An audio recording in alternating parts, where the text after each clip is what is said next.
আসসালামু আলাইকুম প্রিয় দর্শক, নিজের আলাপচারিতায় আপনাদের সকলকে আমন্ত্রণ জানাচ্ছি। অধ্যাপক ইউনূসের আমলে কবরে থাকা মৃতদেহ রক্ষা পেল না মব সন্ত্রাস থেকে। 5 সেপ্টেম্বর রাজবাড়ীর গোয়ালন্দে নুরুল হক ওরফে নুরাল পাগলার আস্তানায় হামলা, ভাঙচুর ও অগ্নিসংযোগের ঘটনা ঘটে। নুরুল হকের মরদেহ কবর থেকে তুলে নিয়ে পুড়িয়ে দিয়েছে তৌহিদি জনতার দাবি করা মব সন্ত্রাসীরা। রাতে অবশ্য অধ্যাপক ইউনূসের দপ্তর থেকে আবারও সেই একই ধরনের একটি বিবৃতি দেওয়া হয়েছে, যেখানে সেই একই ভাঙ্গা টেপ রেকর্ডার বাজানো হয়েছে। বলা হয়েছে, এই ধরনের বর্বরতা কোনো অবস্থাতেই সহ্য করা হবে না। অধ্যাপক ইউনূসের দপ্তরের এই বিবৃতিতে বহুজন মন্তব্য করে বলেছেন, এটা বিবৃতিতান্ত্রিক ইন্তিরিম সরকার। এই বিবৃতি দেওয়ার আগেই অধ্যাপক ইউনূসের সমর্থকরা ঢাকায় আর এক দফা তাণ্ডব চালিয়েছে। ঢাকায় আর এক নুরুল হক নূরের সমর্থকরা পুড়িয়ে দিয়েছে জাতীয় পার্টির কেন্দ্রীয় কার্যালয়। সরকার সমর্থক মব সন্ত্রাসীরা যখন দলটির কেন্দ্রীয় কার্যালয় পুড়িয়ে দিচ্ছিল, তখন সরকারের পুলিশ বাহিনী মাত্র 10 হাত দূরে দাঁড়িয়ে বাঁশি বাজাচ্ছিল। দর্শক, কল্পনা করতে পারেন সেই দৃশ্য। রোম যখন পুড়ছিল, নীরু তখন বাঁশি বাজাচ্ছিল। কখনো মুক্তিযুদ্ধের পক্ষে কথা বলতে গেলে সভা সেমিনারে, কখনো আদালতে খোদ বিচারকের সামনে সাংবাদিকদের উপর, কখনো বা রাজনৈতিক দলের অফিসে পুলিশের সামনে তাণ্ডব চালাচ্ছে ইউনূসের মব বাহিনী। সেই বাহিনীর উপর চড়াও হতে গেলে দোষ দেয়া হচ্ছে আইন শৃঙ্খলা বাহিনীর উপর।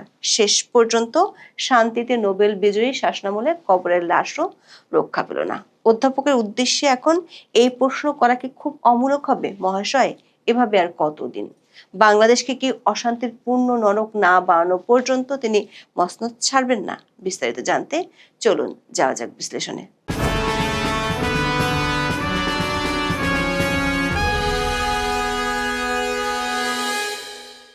2018 সালে ডাকসু নির্বাচনে ভিপি পদে জয়ের পর তখনকার প্রধানমন্ত্রী শেখ হাসিনার কাছে ছুটে গিয়েছিলেন গণ অধিকার পরিষদের সভাপতি নুরুল হক নূর। বেশ দম্ভ ভরে বলেছিলেন, তিনি ছাত্রলীগের হল পর্যায়ের নেতা ছিলেন। শেখ হাসিনাকে দেখে তার মায়ের কথা মনে হয়। বক্তব্য শেষে জয় বাংলা, জয় বঙ্গবন্ধুও বলেছিলেন।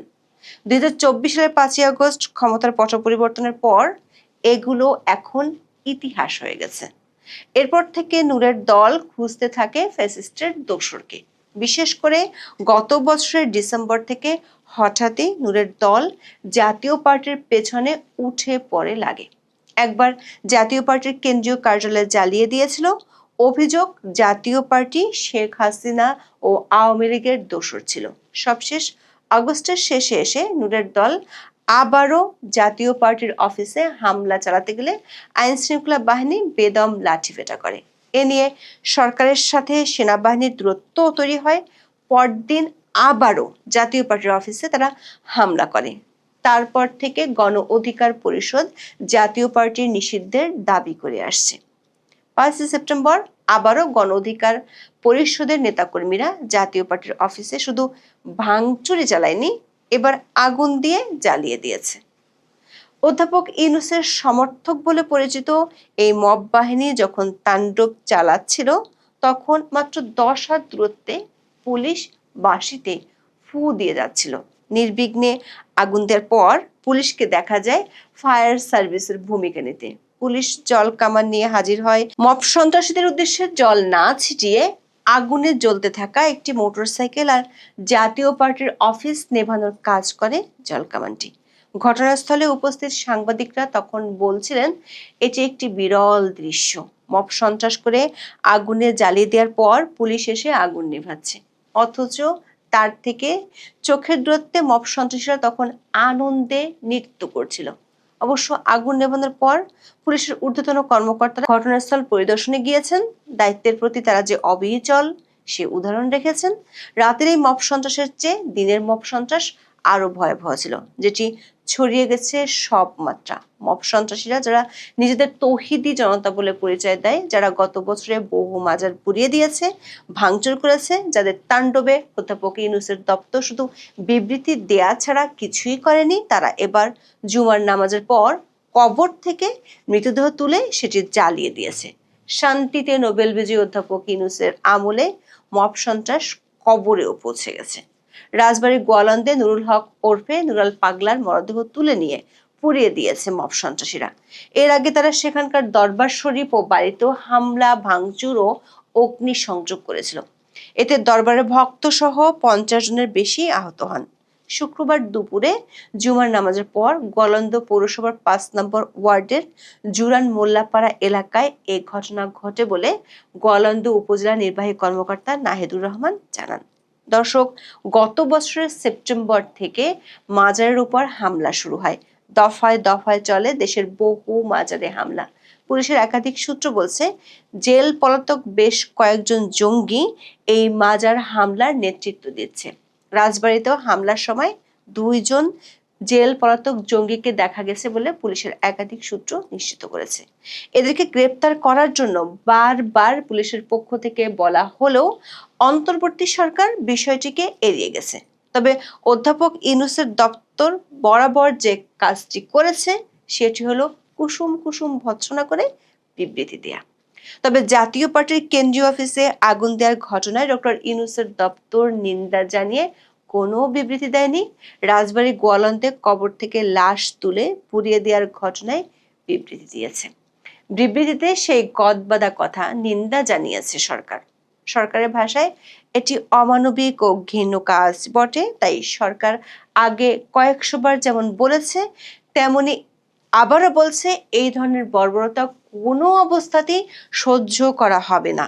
দর্শক, অধ্যাপক ইউনূসের এই ধরনের বিবৃতি আর তার সরকারের কর্মকাণ্ডের উপর মানুষের কি ধরনের অনাস্থা জন্মেছে তা জানা ও বোঝার জন্য চলুন অন্তর্বর্তী সরকার প্রধান উপদেষ্টার ফেসবুক পেজটি একটু দেখে আসি। বিবৃতিটি পোস্ট করার পর 1 ঘন্টায় 5,500 রিয়াকশন পড়ে, যার মধ্যে 3,500ই হা হা রিয়াকশন। 480টি কমেন্ট আমরা বিশ্লেষণ করে দেখেছি, যার 80% অধ্যাপক ইউনূসের আমলে মব সন্ত্রাসের জন্য সরকারকেই দায়ী করেছে। এই নিন্দা জানানো যে সরকারের শিশু সুলভ আচরণ সেটিও অনেকে তুলে ধরেছেন। একজন লিখেছেন, হ্যাঁ, লিজেন্ডারি শক্ত প্রতিবাদ কৌশল আবারও। প্রতিবার মব সন্ত্রাস হবে, তাতে কিছু শক্ত শব্দ যোগ করে নিন্দা জানাবে, কিন্তু অ্যাকশনের বেলায় জিরো। একজন লিখেছেন, এ কোন দেশে বসবাস করছি আমরা। আর একজনের মন্তব্য, দেশ পাইলেও এক নিন্দা জানানো সরকার। কেউ কেউ বিবৃতিকে জোকস বলেও মন্তব্য করেছেন। একজন লিখেছেন, অনেক দিন পরে মজার জোকস শুনলাম। তারপরে আরেকজনের কমেন্ট, নাটক বাস পাপেট সরকার। একজন লিখেছেন, বাংলা সিনেমার মতো হয়ে গেছে অন্তর্বর্তীকালীন সরকার। সিনেমায় মারামারি শেষে পুলিশ চায়, আর এই সরকার ঘটনার শেষে বিবৃতি দেয়। অন্তর্বর্তী সরকার আমলে আরো ভয়াবহতার আশঙ্কা করেছেন অনেকেই। তেমন শঙ্কায় একজন লিখেছেন, শেষ পর্যন্ত তারা আর কার কার লাশ পোড়ায় দেখার অপেক্ষায় থাকলাম। মানুষ কতটা হতাশ তার জন্য একটি মন্তব্য তুলে ধরছি। লিখেছেন, আমি আর আপনার পক্ষে নাই। আমি খুব আশা রাখছিলাম, আমি ভাবছিলাম এদেশের সকল মানুষ, সকল মতের মানুষ গত 50 বছরের থেকে এবার ভালো থাকবে। আমি অবাক, এই বাংলাদেশে কবর থেকে লাশ উঠিয়ে পোড়ানোর ঘটনা আমার এত বছরের জীবনে দেখিনি। এটা আমার বাংলাদেশ না। আমি হেরে গেছি নিজের বিবেকের কাছে। দর্শক, কবর থেকে লাশ তুলে পুড়িয়ে দেওয়ার ঠিক একদিন আগে আদালতে বিচারকের সামনে সাংবাদিকদের উপর হামলা চালিয়েছে মব সন্ত্রাসীরা। বিচারক নিরুপায় হয়ে এজলাস ছেড়ে চলে যান। কয়েকদিন আগে রিপোর্টার্স ইউনিটিতে মুক্তিযুদ্ধের পক্ষে সভা করতে গেলে মব সন্ত্রাসীদের হামলার শিকার হয়েছিলেন মুক্তিযোদ্ধা, সাংবাদিক ও বিশ্ববিদ্যালয়ের শিক্ষকরা। সরকার মব সন্ত্রাসীদের গ্রেপ্তার তো দূরের কথা, উল্টো যারা আক্রান্ত হয়েছিলেন তাদের সন্ত্রাস দমন আইনে জেলে পুরেছে। সেই মামলায় 4 আগস্ট সাংবাদিক মঞ্জুর আলম পান্নার জামিন শুনানি ছিল আদালতে। সেখানে বিচারকের সামনে আইনজীবীরা সাংবাদিকদের উপর হামলা চালায়। গত 1 বছরে দেশের বিচার ব্যবস্থার সংস্কার হচ্ছে বলে যত গলা ফাটিয়েছে সরকার, তার চেয়ে বেশি হয়েছে আদালত পাড়ায় মব সন্ত্রাস। দর্শক, এখন আর দেশের কোনো জায়গা কি বাকি আছে যেখানে মব সন্ত্রাসের আক্রমণ হয়নি? পৌঁছতে পৌঁছতে কবরেও পৌঁছে গেছে যে সহিংসতা আর হানাহানির বীজ গত 1 বছরে অধ্যাপক ইউনূস ও তার সরকার রোপণ করেছে, তার রেশ বাংলাদেশকে কত বছর টানতে হবে তা হয়তো ঈশ্বরই জানেন। সরকারের বিবৃতির পোস্টে একজন মন্তব্য করে লিখেছেন, কবর থেকে লাশ তুলে ফেলার ব্যাপারটা খুবই অ্যালার্মিং। আমাদের রাষ্ট্র ক্রমাগতভাবে ধর্মীয় বিবাদ ম্যানেজ করতে ব্যর্থ হচ্ছে। এই ঘটনা রাষ্ট্রীয় ব্যর্থতার উজ্জ্বল দৃষ্টান্ত। কিন্তু অধ্যাপক ইউনূস ও তার সরকার ব্যর্থতা মানতে নারাজ। তার দপ্তর গত 1 বছরে যেমন হাজারো বার আশ্বস্ত করেছে, তেমনি আরো একবার আশ্বস্ত করেছেন 5ই সেপ্টেম্বর। বলেছেন জনগণকে আশ্বস্ত করছে যে এই জঘন্য অপরাধের সঙ্গে জড়িতদের চিহ্নিত করা হবে এবং আইনের সর্বোচ্চ প্রয়োগের মাধ্যমে বিচারের আওতায় আনা হবে। যার প্রতিক্রিয়া একজন লিখেছেন, বিবৃতিতান্ত্রিক ইন্তেরিম সরকার। আরেকজন মন্তব্য করেছেন, না আর আইন দেখানো লাগবে না, পুরো দেশটা অরাজকতায় ভরপুর। আপনি কি করছেন তা আগে আপনি উপলব্ধি করুন। আইনের শাসন কেমন হলে মানুষ এমন কাজ করতে পারে? ঠিকমতো 2 দিন কাজ করলে দেশের আইন শৃঙ্খলা পরিস্থিতি নিয়ন্ত্রণ সম্ভব। হয় পরিস্থিতি কন্ট্রোল করুন, না হয় সসম্মানে দায়িত্ব ছাড়ুন। আমাদের ভাগ্য আমাদের যেদিকে নিয়ে যায় সেদিকেই যাব। বাংলাদেশ পুরোপুরি রসাতলে না যাওয়া পর্যন্ত অধ্যাপক ইউনূস কি থামবেন? যদি না থামেন তাহলে বিবৃতিতান্ত্রিক ইন্তেরিম সরকারের আরো অনেক বিবৃতি হয়তো পড়তে হবে। দর্শক, আপনারাও আরো মন্তব্য লেখার সুযোগ পাবেন। এখন এ পর্যন্ত সবাই ভালো থাকুন, সুস্থ থাকুন, নিরাপদে থাকুন। দেখা হবে আগামী পর্বে।